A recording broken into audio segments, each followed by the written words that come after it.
Hello, I'm Pastor Hilly. Thank you for joining us for Faith Lutheran Church's Adult Forum series. We're calling this episode PPE for All. But before we introduce our special guest this week, a brief reminder that during this time of social distancing, there is wonderful ministry coming out of the community that we call Faith Lutheran Church right here in Whitehall, Ohio. Ministry that includes this very podcast. If you would like to support the ministry of faith financially, please find the link labeled Give in the description below. And now, on to our episode. Our guest this week is no stranger to Faith Lutheran Church. He's a longtime member. He sits on the resource board. He was part of the recent call committee last year.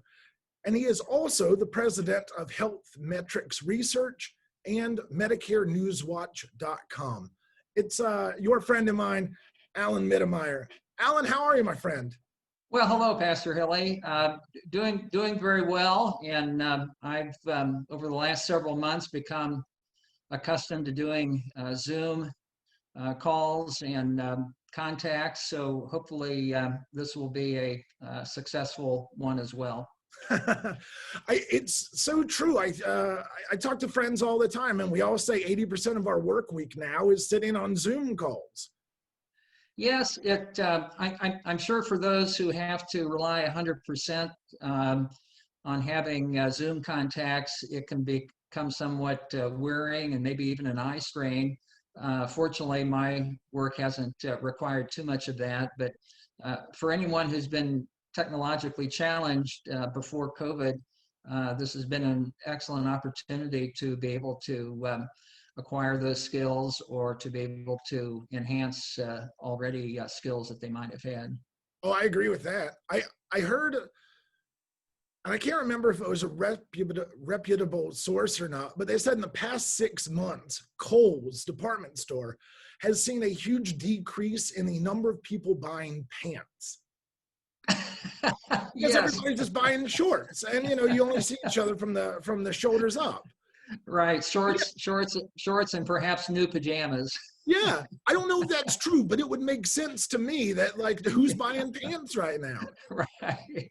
Well, right. I was on a call recently with some colleagues in the Senate, and a bunch of people were in collars, and this one guy leaned back, and you saw his knee slowly come up in the front of the frame. And then it went back down. And I was like, that guy's not wearing pants. I'm not going to call him out on it, but not wearing pants. I hope that wasn't my brother in Dayton. No, no, not at all. Not at all. So Zoom aside, how is social distancing and how is this COVID life treating you and Linda and the family?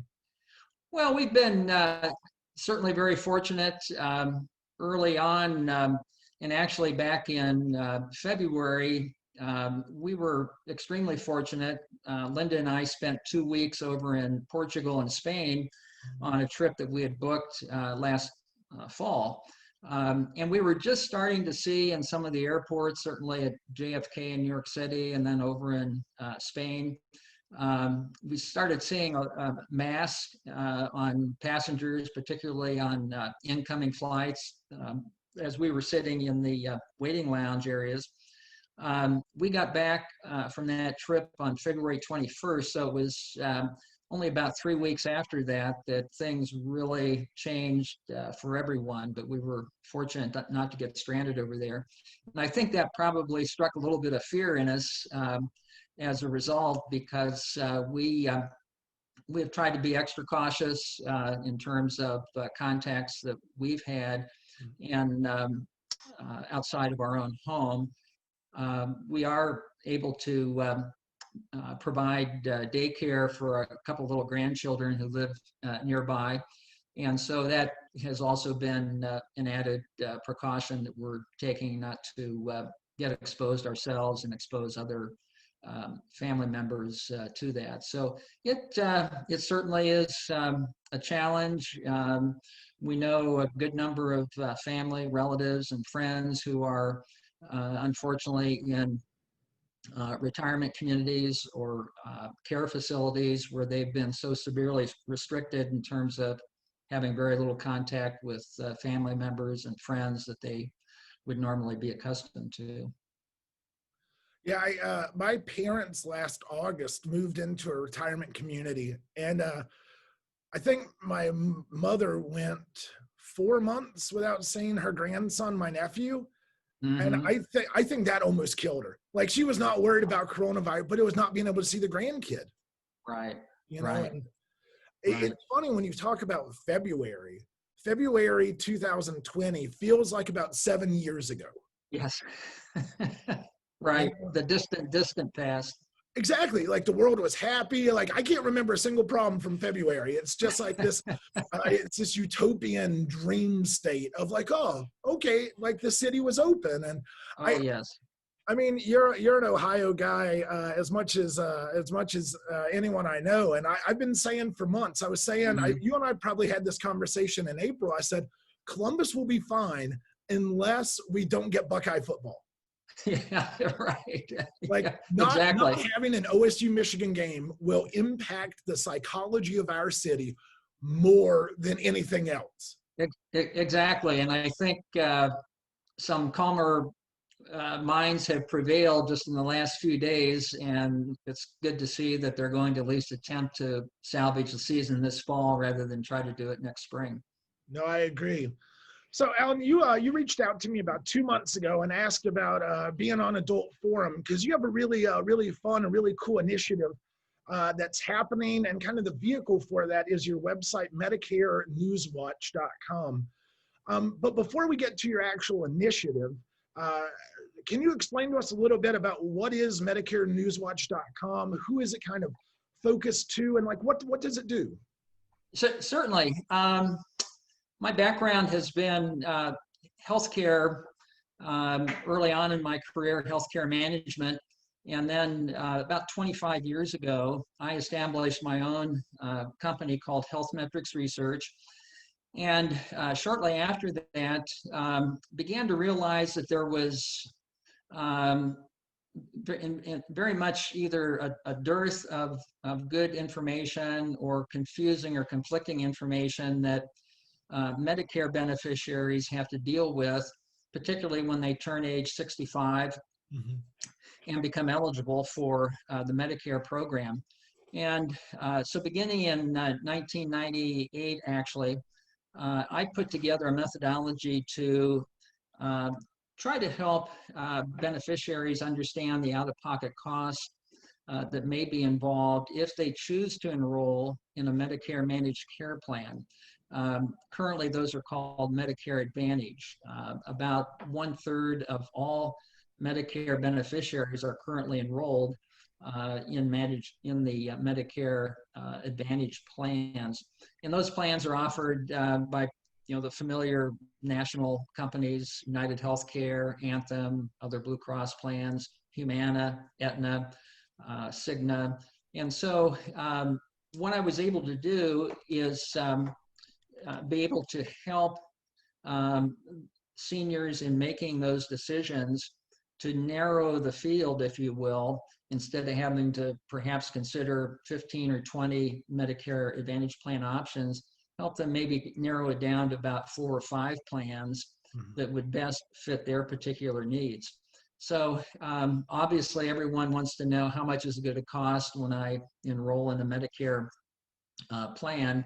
And this is one way for them to kind of filter or screen out those plans that would be of hopefully of best benefit value for them. So what I was able to do is develop the website in 1999, so 21 years ago now, to be able to disseminate this cost sharing information. And so each year I've done in about 95 markets around the country in estimated annual out-of-pocket costs among the plans available in a particular city. So in Columbus, for instance, the Columbus area here would be probably about 15 or 16 Medicare Advantage plans. That's a lot of plans and material and information for someone to sort through. I'm able to hopefully make that a little less daunting and confusing by being able to narrow those larger number of plan options down to maybe 3 or 4 or 5. that is a little more digestible and a little simpler to help Medicare beneficiaries deal with. Nice. And so this PPE initiative you have, just to spell that out, that's personal protection equipment. So we're talking Yes. about masks, we're talking about gloves, we're talking about, give me a few more examples of PPE. Yes. Back in late March, when we obviously were really, everyone was struggling with how COVID was going to be dealt with, I was able to put on the MedicareNewsWatch.com website or create information about obtaining personal protection items.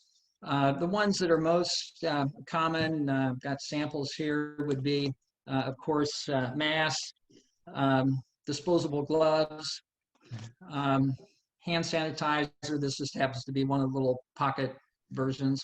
Also, antiseptic wipes.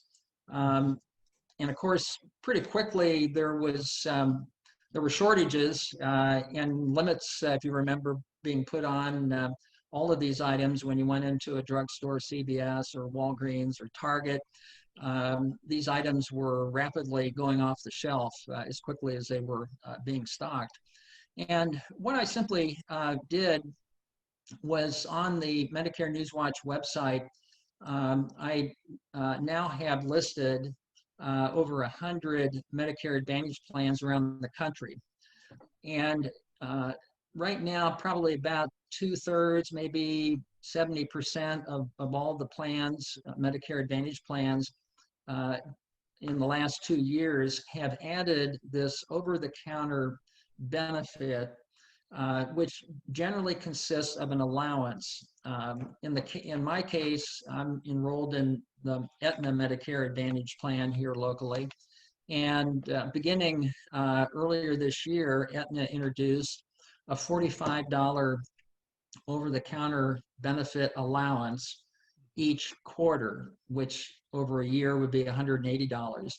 And what they have, it's very convenient. There's a catalog that they provide each member with. This happens to be the current one for our plan. And in that catalog, they have, I think currently they have about 350 items. So it covers everything from cough and cold medicines, personal items, deodorant, toothbrushes, toothpaste, first aid items, and then also the personal protection items. You can guess pretty quickly which ones are the hardest to order because they're not always in stock. So what I was able to do is use the MedicareNewsWatch.com website and the page I created to, I'm just going to try to pull this up here in a moment, to be able to help identify the plans around the country and the personal protection items that are available to order for free with this over-the-counter benefit or allowance that members have available to them. So I'm just going to quickly show the screen here for that page. And if anyone is interested in more information, they can go to the MedicareNewsWatch.com website. So just real quickly, I'll scroll down, and I think you should be seeing here the Medicare Advantage over-the-counter personal protection finder. And I won't go into all the details, but for instance, the plan I'm enrolled in, which is the Aetna plan, also a part of the CVS health system or health corporation. In their catalog that I was showing just a moment ago, they do have available for ordering through this over-the-counter plan benefit, disposable gloves, hand sanitizer, and the sanitary wipes. They don't currently have the hand sanitizer.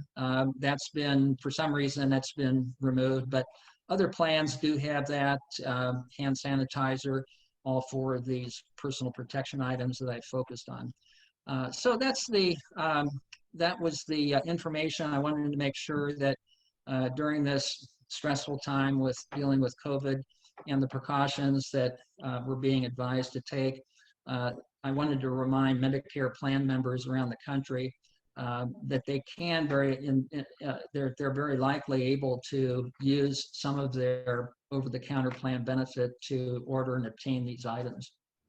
Yeah, I mean, that seems like a no-brainer, right? If you have X number of dollars a quarter or a year, and there is obviously still a big need for those PPE items, Correct. it's free money in a way, right? I mean, it's free money Yes, for doing correct. something good. Correct. Exactly. So Right. what kind of, I mean, I think that this sounds like a great deal. What kind of motivated you? What kind of pushed you into this arena? Is it just you with that business acumen kind of looking at the world, seeing a way to help and helping mobilize people? Yes.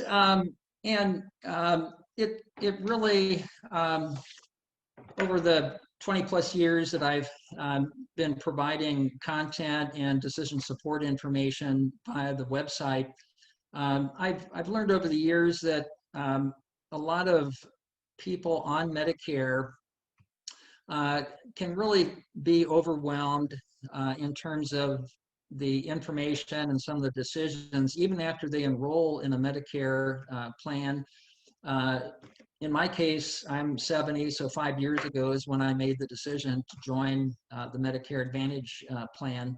But each year, beneficiaries who are enrolled in Medicare Advantage plans each fall have an open enrollment opportunity to be able to switch to a different plan effective January 1st.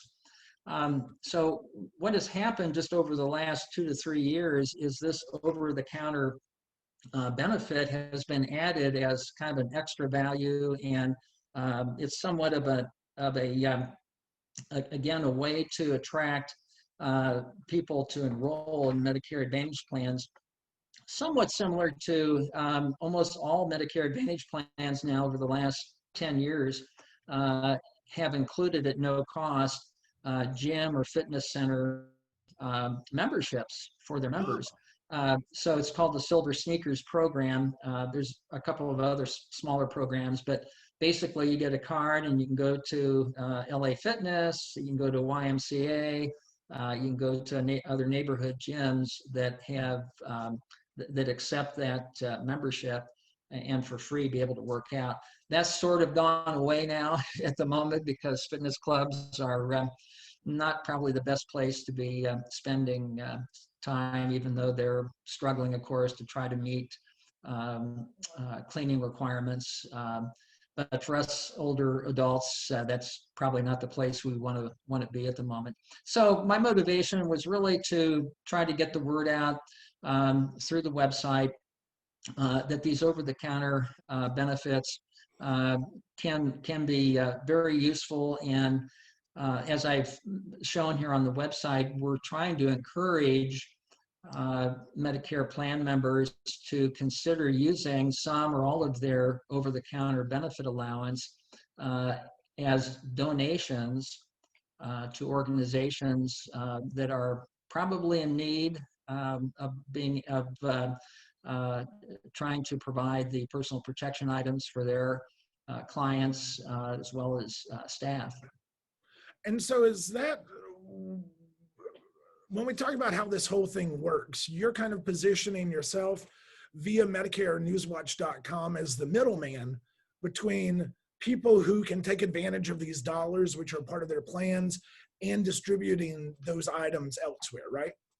Exactly. What I would hope to be able to do is to create a really a unique distribution channel that will hopefully provide those organizations in need and match them up with older adults on Medicare Advantage plans who can order these items for free, be able to create a distribution channel for donating those items to organizations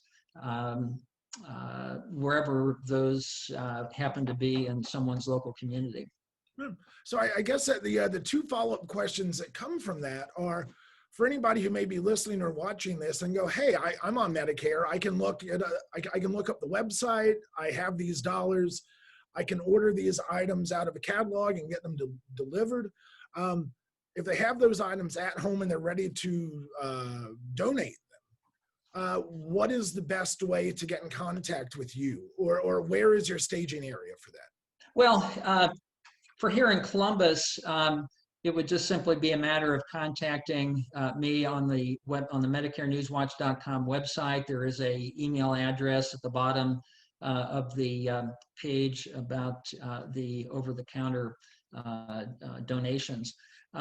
For others who are outside of the Columbus area, it would just probably be a matter of contacting homeless shelters, daycare centers for children and adults, food pantries, perhaps schools, people that have grandkids that are going to preschool or to schools, perhaps private schools, parochial schools. It would be a great way for them to make sure their grandchildren have in their backpack, the mask, the sanitizer, perhaps, that may or may not be available or in supply at the school or daycare centers that they attend. So it would be really a local looking up to see what organizations locally might be in need, particularly as all organizations' budgets are being challenged, particularly the not-for-profit organizations. No one 6-9 months ago could have anticipated putting in a budget COVID-19 sanitation supplies and all the things now that are really the only way that we can hopefully combat COVID until there's an effective vaccine available. And what I really like about what you've just said is, if you're in the Columbus area, Alan, your email is right off of the MedicareNewsWatch.com website, and I'll put the link to that website in the description below. Oh, excellent. Yeah, so you're going to serve as kind of like a hub here in town.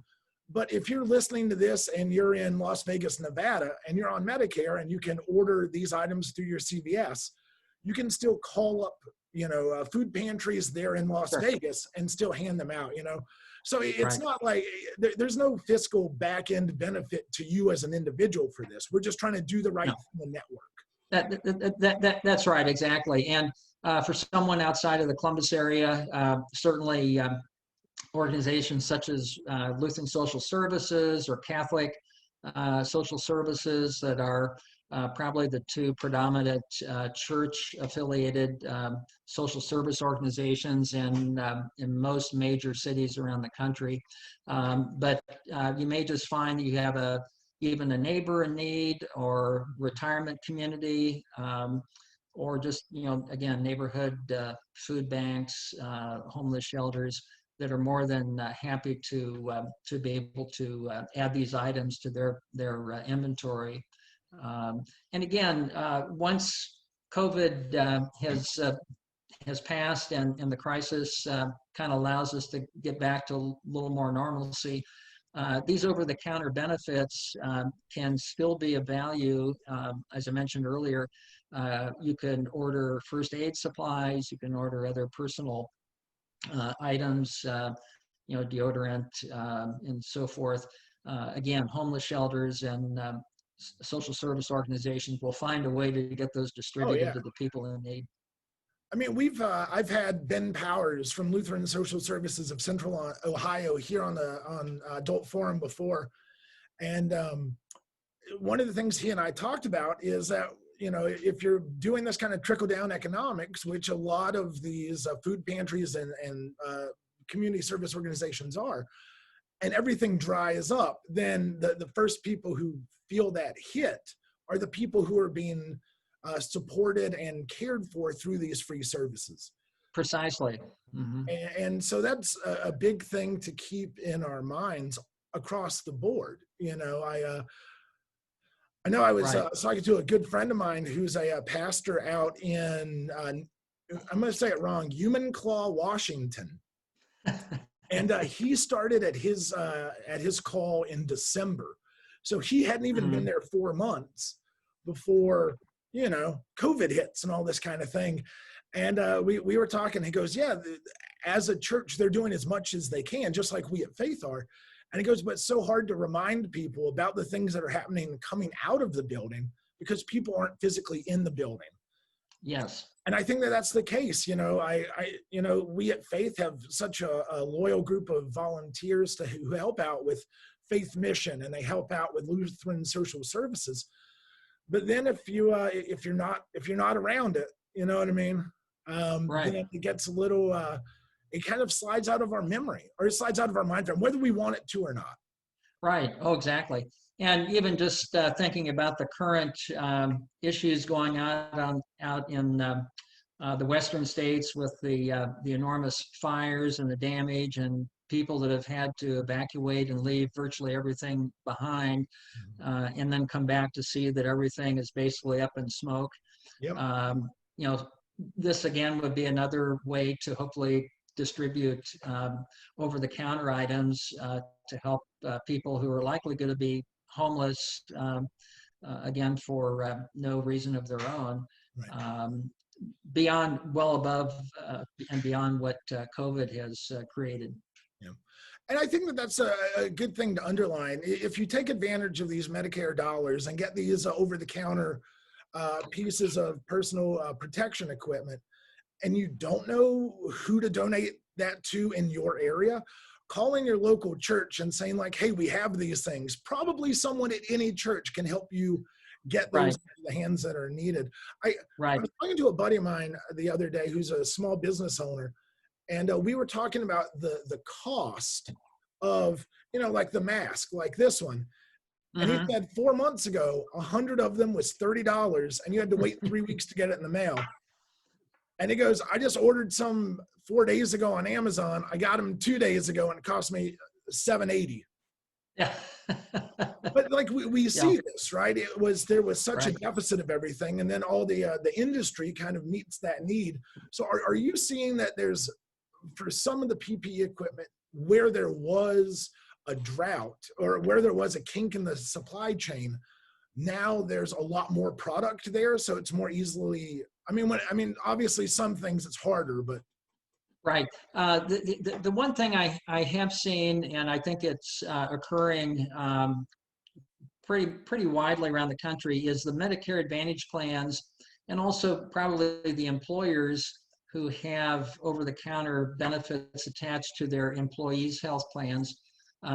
There's usually a pretty good run of ordering supplies at the beginning of each quarter. So these over-the-counter benefits, I may have mentioned just briefly earlier, in my case, it's a $45 benefit for each quarter. And as the quarter winds down for this current quarter, September 30th, so in about 2 weeks, people are going to be trying to use their allowance so it doesn't go to waste, because you can't carry it over to the next quarter. So there can be runs and shortages on certain items at the end of a quarter. And then, for instance, October 1st, when the new allowance kicks in for the last quarter of this year, there's also likely to be runs and shortages of some items. People want to order as early as possible and use that allowance. So I think that will sort of even out in time again as COVID maybe quiets down over the next weeks and months. But there's, I think, you can still walk into some groceries and stores like Target and find some empty shelves where normally there would be personal items, personal protection items available. Right. And thinking about that timeline or that time signature, if it's the end of the quarter and everybody's trying to use it, or it's the beginning of the quarter and everybody's trying to use it so they don't forget. Right. I never go grocery shopping on the first of the month. Like the lines Right. are just too long. Right. Exactly. Yeah. And forgetting and memory issues, as you will learn as you get older, do come into play. Yeah. Well, I feel like I am atypical for my generation because I walk around with a paper calendar. And if I don't write it in my paper calendar, I won't remember it. Right, So right. Yeah, dog medication, oil change, what day I'm going to the grocery store. I just write it all down. right. Yeah, good habit to keep up to. Right, Absolutely. right. You were mentioning just as businesses are opening back up and how that looks so different in so many places, especially when we're talking about places like gyms, right? Yes. Health clubs and that sort of thing. I remember there was an NPR article a couple months ago that said, if you are running, because you know me, I'm a bit of a runner. If you are running and you're breathing heavily, your contagion circle, if you will, is not 6 feet, but it's 18 feet. And so you Right, imagine, like, you go into a health club, you go into a gym, and you got 40 people who are all like breathing heavily and all need 18 feet. Either that gym needs to be the size of the shoe, or like you're right, putting yourself in that kind of risky reality that we're all trying to avoid. right. Yes, yeah, yeah, exactly. Until the until there's, I think, hard evidence that the social distancing and the mask wearing is effectively driving down the rate of infection, and it seems to be that those are the two easiest propositions for everyone to pretty much adhere to. It's going to be interesting to see how quickly we can return to some of the the normal activities, whether it's working out at fitness clubs, returning to church and worship, singing, Yeah. passing the peace, all of those things that we are accustomed to that we've had to do without. Yeah, that way. My friend, the Reverend Dominic Guido down in Kentucky, once said, and we agree on this theologically: church is never canceled. It's just slightly suspended at this time, because if something's Right, suspended, it means it's going to come back in. And right, I think that right, the other hard part of it, at least from the people who I talk to, is they go, well, if I got a mask, I can do everything that I used to do. And I was like, well, there's still a lot of complexity there. that's right, that's Um, right, but that being said, I think that you're 100% right. The first steps and the easiest steps are A, social distancing, and B, using this personal protective equipment, yes, which is why I think that this awareness of people, that they can use benefits they already have and help make sure that that equipment is where it should be. right, Whether that's churches where I have a nephew, I know you have grandkids, making sure that there's always mask and hand sanitizer for students, for teachers, for daycare providers, all that sort of thing. I think that's just a wonderful mission, a wonderful ministry, and just a really forward thinking way of making sure that everybody's taken care of. right, right. And maybe in some way this COVID experience has been a lesson for us to be sure to look out for our neighbors, and not just relatives and close friends, but others who may not have the same opportunities that others or we have to be able to get access to personal protection items, but Mhm. also just food, and being able to maintain a decent diet during these times if they're not able to easily get to groceries or be able to prepare food that they do have in their home. Nice. Well, Alan, I sure do appreciate your time. Alan Mittermeier, a good friend of mine, good friend of faith. That website again is MedicareNewsWatch.com. Double check it. Look in your area, whether you're here in Columbus or across the nation. Figure out what your Medicare benefits are, and if you have access to those choice dollars, if you will. Follow the website, order that equipment, and figure out where in your community you can donate that to help everybody take those really easy and healthy and positive steps forward, especially with the new quarter being right around the corner with the beginning of October. Correct. Yes. Again, I'll put MedicareNewsWatch.com in the description below. Alan, thank you so much for your time, man. I really appreciate it. Well, thank you very much, and hopefully we can all continue working together to make a difference in our communities. Thank Absolutely. you. Thank you, sir.